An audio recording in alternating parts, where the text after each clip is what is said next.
Ensuite, cette étude dans le détail confirme aussi une chose, c'est que l'islam n'est pas qu'une religion. Beaucoup le savaient, beaucoup l'ignorent, beaucoup sont incultes ou beaucoup sont lâches, comme vous voulez, mais c'est une religion, évidemment, mais c'est aussi une culture, c'est aussi une histoire, c'est aussi des lois, c'est-à-dire c'est une civilisation clé en main. Et donc la question qu'il faut qu'on se pose, et la question que tout le monde devrait se poser, c'est l'islam est-il compatible avec la France? À partir du moment où on considère que c'est une civilisation, parce que deux civilisations se rencontrent. Donc on peut se poser la question de la compatibilité. Et là, qu'est-ce que nous sort les élites?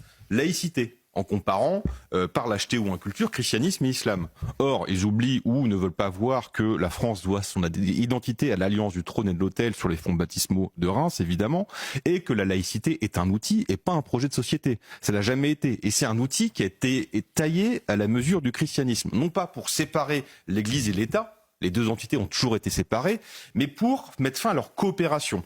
Et tout en oubliant évidemment que l'indistinction du temporel et du spirituel est un héritage du christianisme. Or, tout cela n'existe pas en islam. Donc, brandir la laïcité et comparer les deux religions est absurde.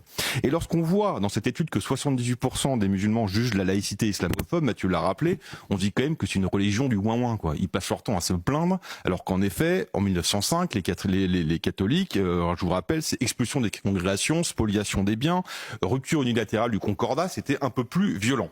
Le problème, c'est que ce séparatisme et cette opposition ne vont cesser de grandir. Car l'islam est une religion importée.